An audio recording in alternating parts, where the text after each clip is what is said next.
Welcome to the Red Wagon Estate Planning and Elder Law Show, hosted by me, yours truly, Jeffrey Bellomo, where we discuss all things estate planning and elder law, and, well, hey, anything else you want to talk about. Now, today's podcast is going to fall squarely under estate planning and elder law, and is also being done because of popular request. So today we will be talking a little bit about same-sex marriage, as a lot of people have been sending me emails, texts, conversations when I'm out in the public, wanting for me to discuss this on the podcast. So I have received requests from both sides asking for an update as to where things stand, and also some of my opinions, which means absolutely nothing. That at $1.25, and you can't buy a cup of coffee at a local restaurant. But I know that it's a very, very hot topic, and people are begging me to kind of take a few minutes to discuss it. So we are going to do that today. Now, before I get into it, I would definitely like to just do a quick disclaimer. Please do not take what you hear from this show or any other show for that matter to constitute legal advice. If you are looking for legal advice pertaining to a particular situation, please contact an attorney licensed in the state that you reside in who practices in the area of law that you are looking for advice in. After you have met with them and discussed your specific facts and circumstances, then and only then should you constitute that to be legal advice and make decisions based upon that advice. All of the information and education that you will hear today is to be used for informational, educational, and entertainment purposes only. All right. So, if you are looking for education in the pre-planning, estate planning context, the crisis Medicaid context, special needs planning, life care planning, or post-death administration, we offer workshops at Bellomo and Associates so that what happened to my family does not happen to yours.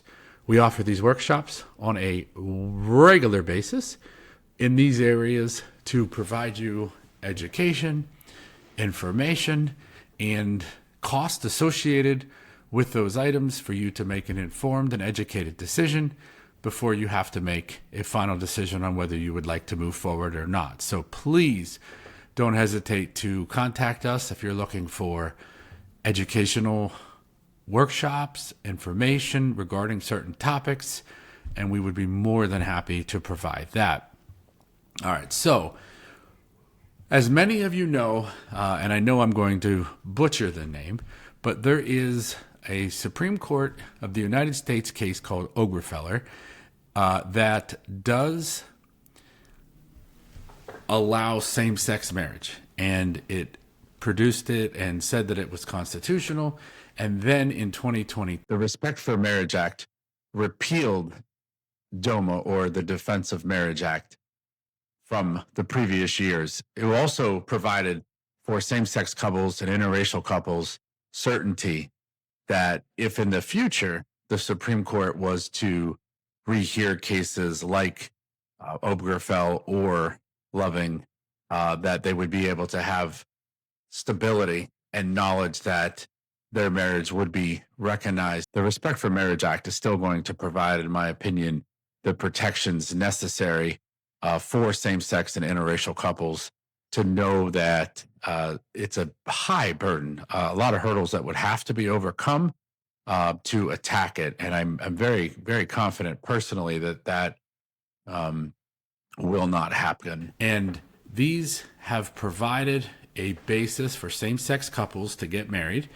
And now there is some chatter, there is some Supreme Court justice talk to the media, as well as in some different opinions, some concurring and dissenting opinions, that is sort of alluding to the fact that some of the justices are willing to hear that case again.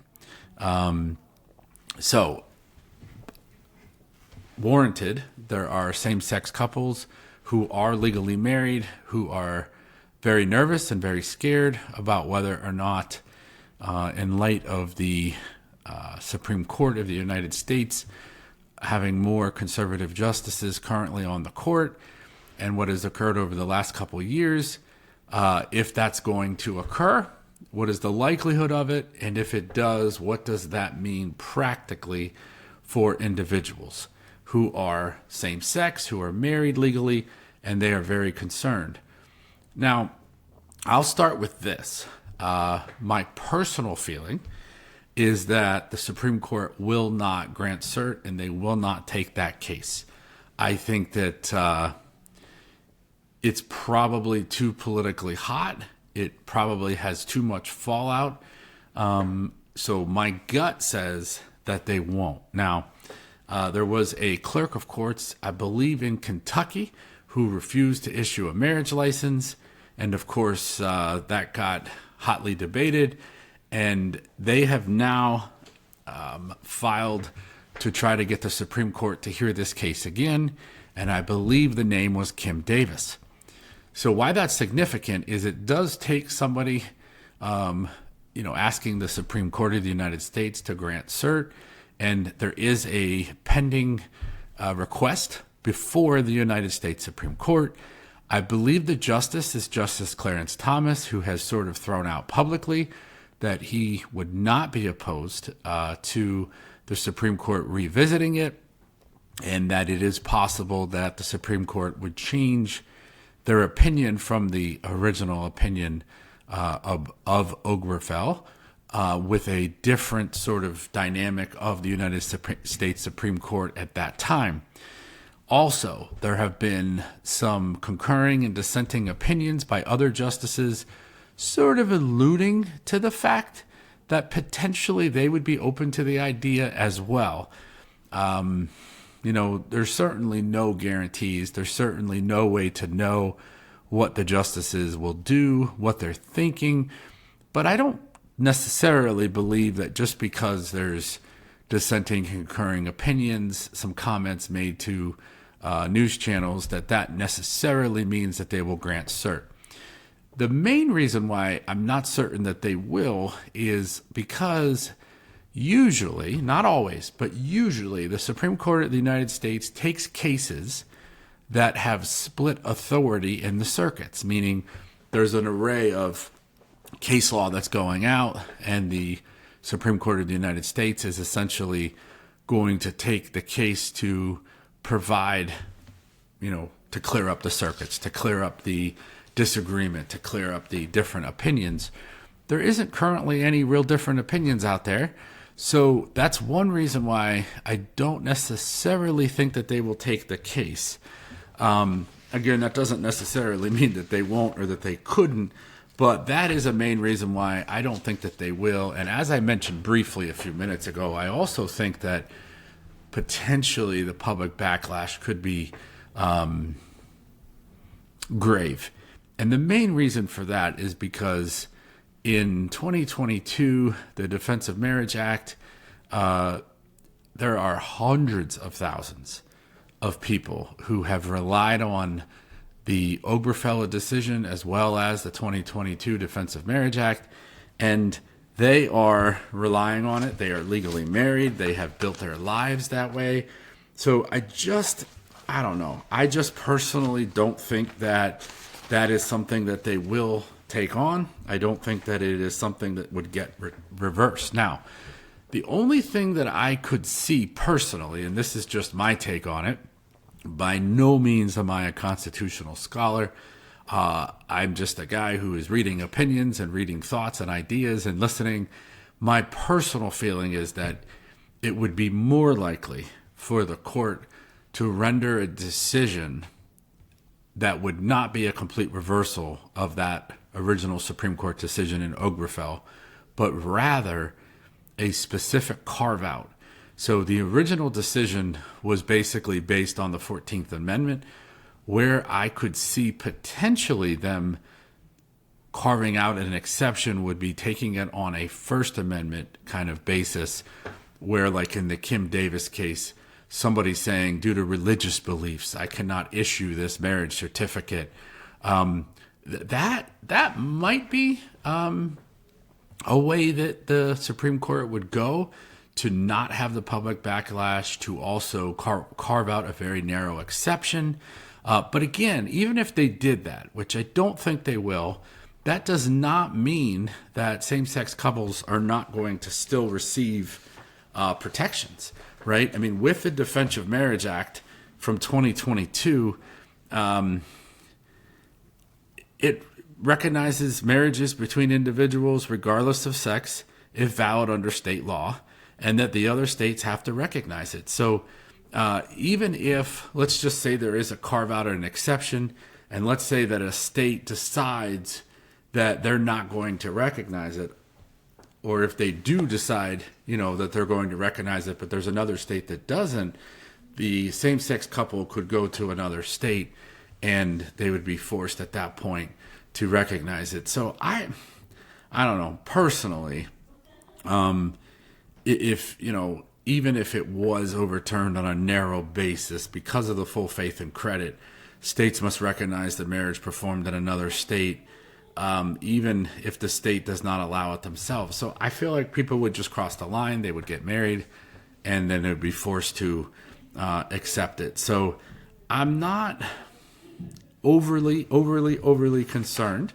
I will acknowledge that what the Marriage Act does not do is it does not force states to issue marriage license. So if Obergefell was overturned, that wouldn't force the states to do that. It doesn't prevent states, if Obergefell was overturned, to prevent a ban on new marriages. And it can itself be repealed by Congress in the future. So it does leave open space for religious liberty challenges. And even if Pennsylvania overturned it, if Obergefell was overturned, individuals could go to other states and then come back to Pennsylvania. So I think that the practical impact is not going to be huge. I would like to acknowledge at this point in the podcast that I fully acknowledge that there is a lot of I thinks and I assumes and I feel, but that is with valid reason, right? I mean, currently the state that we are in is Obergefell is the precedent. It is what the Supreme Court of the United States has issued. The 2022 Defense of Marriage Act is in place, and it is the law. So I understand why I'm being requested by a lot of same-sex couples to do this. I understand why they're nervous. I understand why there's a lot of angst, but I just don't see it going that far. I really, really don't. And even if Obergefell was overturned, as I just stated, I'm confident that it would be a narrow decision. It would be a carve-out. It would not be a complete reversal. And it would probably be just specifically under a different reasoning for the court, which probably wouldn't fall under the 14th Amendment, but rather under the First Amendment. And it would probably be narrow in application, which would be if a person for religious beliefs, they don't have to issue a marriage license. Now, how this all kind of impacts Pennsylvania and same-sex couples in Pennsylvania is that Pennsylvania does have an inheritance tax. I believe we are one of only 5 states in the country that has it. So the implication here locally is that in Pennsylvania, if something were to happen where it was not recognized in Pennsylvania, again, this would take Obergefell being overturned, which currently is not. The Supreme Court has not granted cert on the Kim Davis case. So this is just conjecture. This is just speculation. But the reason it could be significant is because if you are legally married in Pennsylvania, it is a 0% inheritance tax. And if you are not legally married, it is a 15% inheritance tax. So that could be a substantial change if it were to occur. And if Pennsylvania then would change their current rules and laws. But in light of the 2022 Defense of Marriage Act, people could go to other states and Pennsylvania would be forced to honor it. So, that's just a long-winded way of saying I don't see it. Even if it does, there are certainly protections.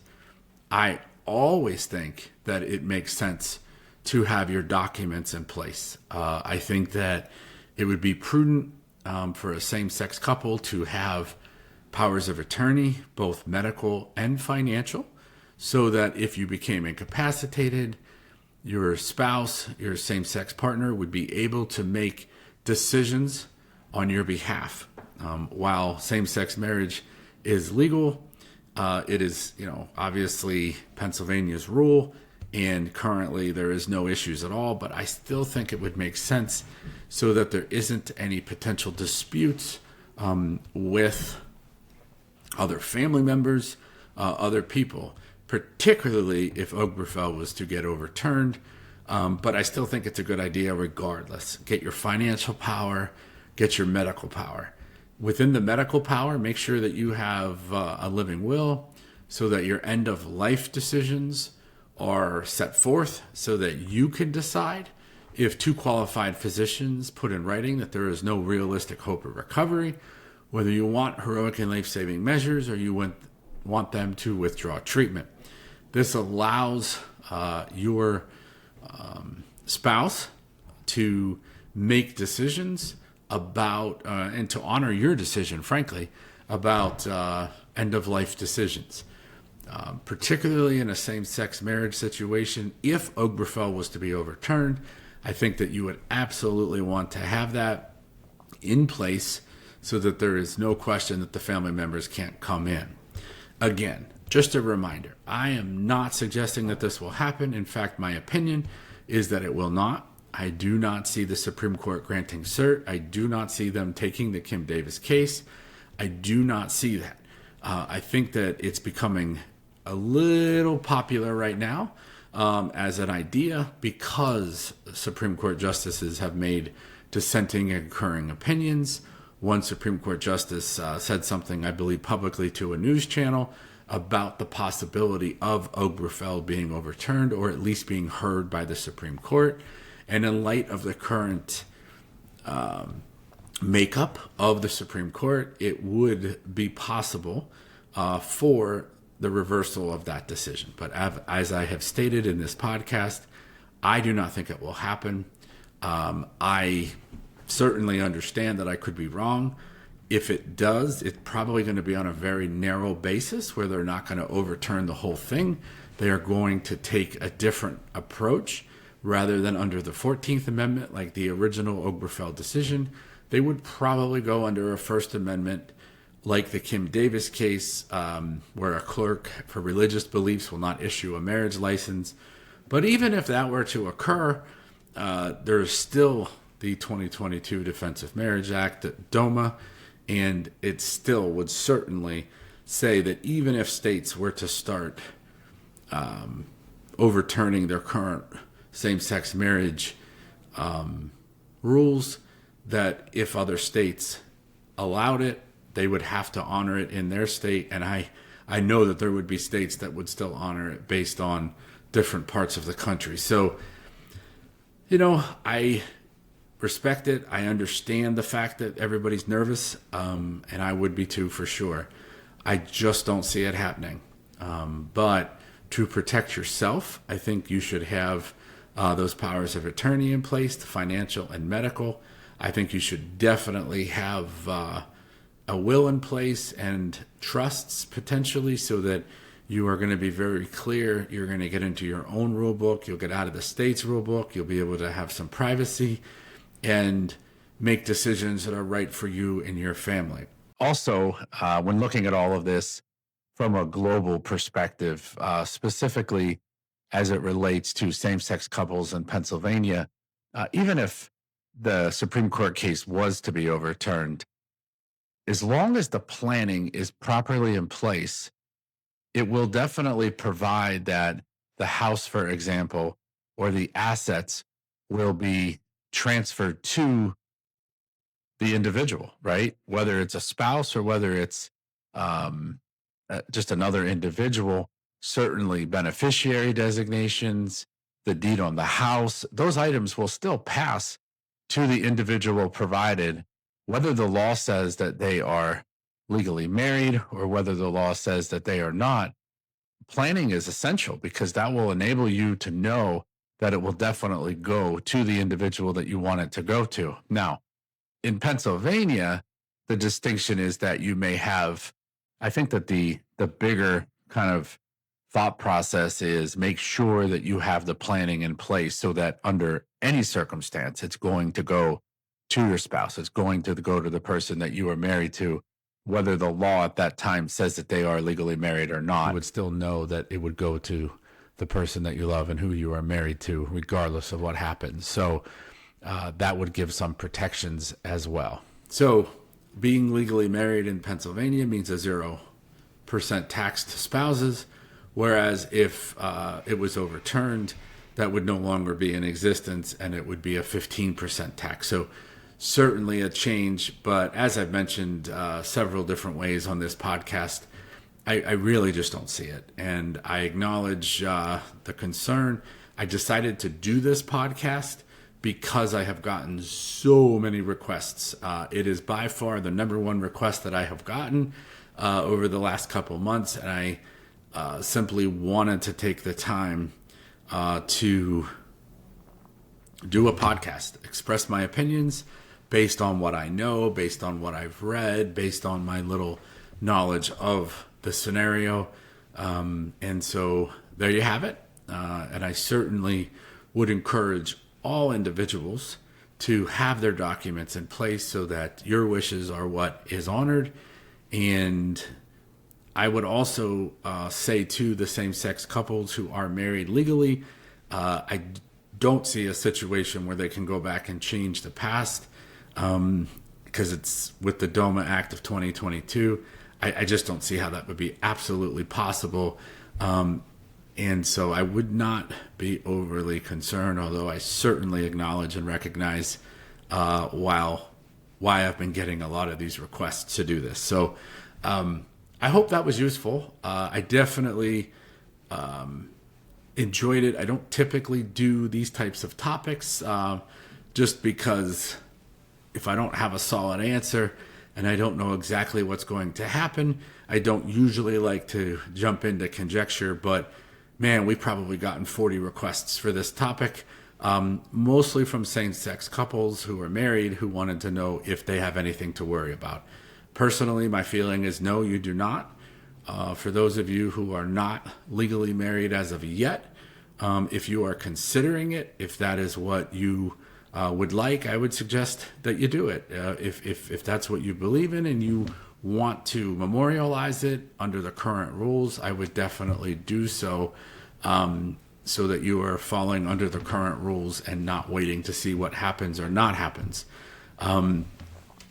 That would be kind of my 2 cents. I think it's going to be very difficult to touch in any way what has already occurred, since it is the current United States Supreme Court decision and the current rules in existence under DOMA, the Defense of Marriage Act. So there you have it. If you are looking to get educated, please contact Bellomo and Associates at www.bellomoassociates.com.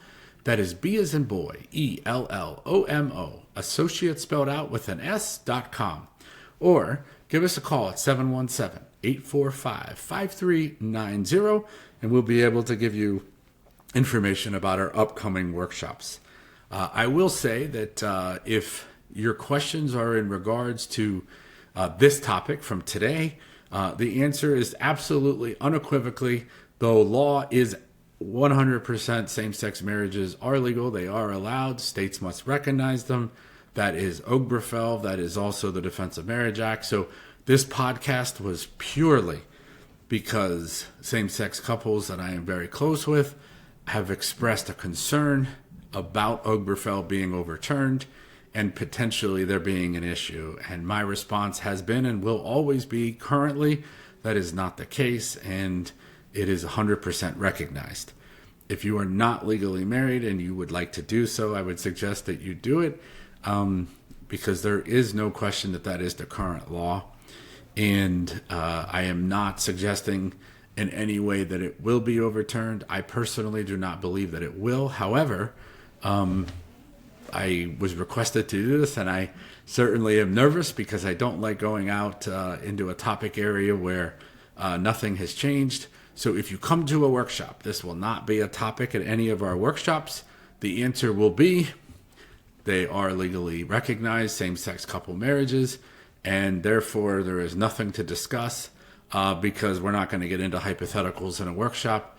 That is the law, and I certainly don't see any reason to think otherwise in any near future that I can come up with. So please don't come to the workshop with this topic. This was a one-off because of so many emails, texts, and phone calls that I've been receiving. So I wanted to just take a few minutes and give my opinions. I definitely really appreciate you attending. I do think this is the first podcast that is of this type of nature where I've kind of gone out onto a limb and made an opinion, which absolutely doesn't necessarily mean anything other than, where I believe based on the research I've seen, based on what I'm hearing.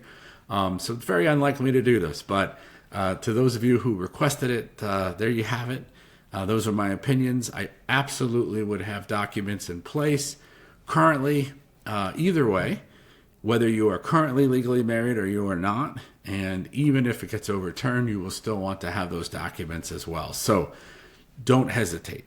Regardless of what state you're in, get those documents done, keep them updated.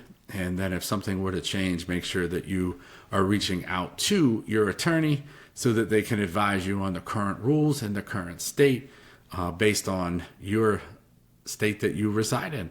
So thank you for being here today on the Red Wagon Estate Planning and Elder Law Show. I hope you enjoyed it. I hope you had a good time. And if you're looking for workshops, please check us out on the web at www.bellomoassociates.com or at 717-845-5390. Until next time, we'll see you real soon.